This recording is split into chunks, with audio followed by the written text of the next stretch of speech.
അസ്സലാമു അലൈക്കും വറഹ്മത്തുള്ളാഹി വബറകാതുഹു. ഒരു വിശ്വാസിയുടെ പരിചയമാണ് പരീക്ഷണഘട്ടങ്ങളിലെ ക്ഷമ എന്നത്.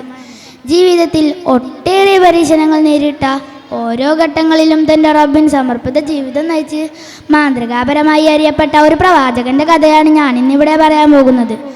അതേ കൂട്ടുകാരെ, ആരാണ് ആ പ്രവാചകനെന്നോ? ഇബ്രാഹിം അല്ലദീ വഫാ, വാഗ്ദത്തങ്ങൾ നിറവേറ്റിയ ഇബ്രാഹിമെ എന്ന് അള്ളാഹു വിശേഷിപ്പിച്ച മഹാനായ ഖലീലുല്ലാഹ് ഇബ്രാഹിം നബി അലൈഹിസ്സലാം. വിഗ്രഹാരാധനായ ആസറിൻ്റെ മകനായിയാണ് ഇബ്രാഹിം നബി ജനിച്ചത്. വളരെ ചെറുപ്പത്തിൽ തന്നെ അള്ളാഹു ഇബ്രാഹിം നബി അലൈഹിസ്സലാമിന് വിവേകം നൽകി. തൻ്റെ പിതാവും ജനതയും കാണിച്ചു കൂട്ടുന്ന വിഗ്രഹാരാധനയുടെ പൊള്ളത്തരങ്ങളെക്കുറിച്ച് ഹൃദയത്തിലേക്ക് തുളച്ചു കയറുന്ന ചോദ്യങ്ങളും ഉപദേശങ്ങളും തുറന്നു കാട്ടി. ക്ഷമയോടെ തൻ്റെ ഉപദേശം തുടർന്നു.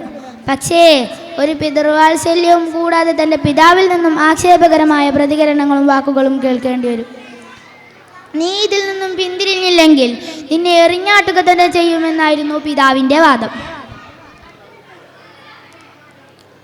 വിഗ്രഹങ്ങളുടെ കഴിവുകേട് കാണിച്ചു കൊടുക്കാൻ നബി ഒരു തന്ത്രം പ്രയോഗിച്ചു. എന്താണെന്നോ? ഒരു മഴ എടുത്തു എല്ലാ വിഗ്രഹങ്ങളുടെയും തല വെട്ടി മുറിച്ചു. കൂട്ടത്തിൽ ഏറ്റവും വലിയ വിഗ്രഹത്തെ മാത്രം മാറ്റി നിർത്തി അതിൻ്റെ കഴുത്തിൽ മഴ തൂക്കി. വിഗ്രഹങ്ങളെ നശിപ്പിച്ചത് കണ്ട് ജനങ്ങൾ കോപാകുലരായി. ഇത് ചെയ്തത് ഇബ്രാഹിമാണെന്ന് അഭിപ്രായപ്പെട്ടു. അദ്ദേഹത്തിൻ്റെ മറുപടി ചിന്തിപ്പിക്കുന്നതായിരുന്നു.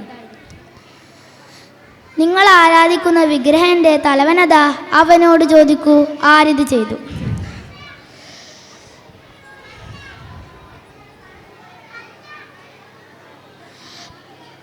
ഇവർ ആരാധ്യന്മാരാണെങ്കിൽ ഉത്തരം പറയാൻ സാധിക്കുമല്ലോ. പക്ഷേ അതവർ ഉൾക്കൊള്ളാൻ തയ്യാറായില്ല. മാത്രമല്ല, ഇബ്രാഹിം നബിയെ വലിയ തീക്കൂമ്പാരമുണ്ടാക്കി ദിവസങ്ങളോളം തീ പിടിപ്പിച്ചു. ചിലർ രോഗം മാറാൻ അതിലേക്ക് വിറകു നേർച്ചയാക്കി. അങ്ങനെ ഇബ്രാഹിം നബി അലൈഹിസ്സലാമിനെ അതിലേക്ക് എറിഞ്ഞു. പക്ഷേ ഇബ്രാഹിം നബി പതറിയില്ല. അചഞ്ചലമായ വിശ്വാസം മുറുകെ പിടിച്ചു. അള്ളാഹു പറഞ്ഞു, ഇബ്രാഹിം, തീയേ നീ ഇബ്രാഹിം തണുപ്പും രക്ഷയുമാവുക. അങ്ങനെ അള്ളാഹു ഇബ്രാഹിം നബി അലൈഹിസ്സലാമിനെ രക്ഷിച്ചു. മാത്രമല്ല അള്ളാഹുവിൻ്റെ ഖലീലായി തെരഞ്ഞെടുത്തു. പ്രതിസന്ധികളും പ്രയാസങ്ങളും അതിജയിച്ചു മുവഹിദായി നബി. കുറേ കാലമായി സന്താനമില്ലാതെ സന്താനത്തിന് വേണ്ടി പ്രാർത്ഥിച്ചിരിക്കെ അള്ളാഹു ഇസ്മായിൽ എന്ന പൊന്നുമോനെ നൽകി. സന്തോഷവും പ്രതിസന്ധികളുമായി മുന്നേറിയിരിക്കെ അതാ അടുത്ത പരീക്ഷണം.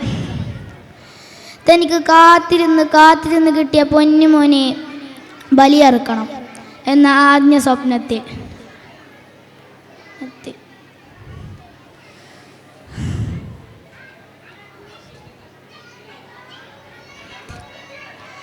അള്ളാഹുവിൻ്റെ കൽപ്പനയല്ലേ നിർവഹിക്കാൻ തയ്യാറായി നബിയും.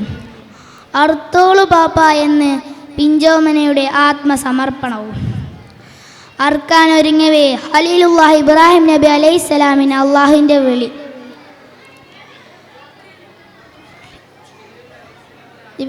ജിബ്രീൽ അലൈഹിസ്സലാം ഒരാടുമായി വന്ന് പകരം ബലിയർക്കാനായി ആവശ്യപ്പെടുന്നു.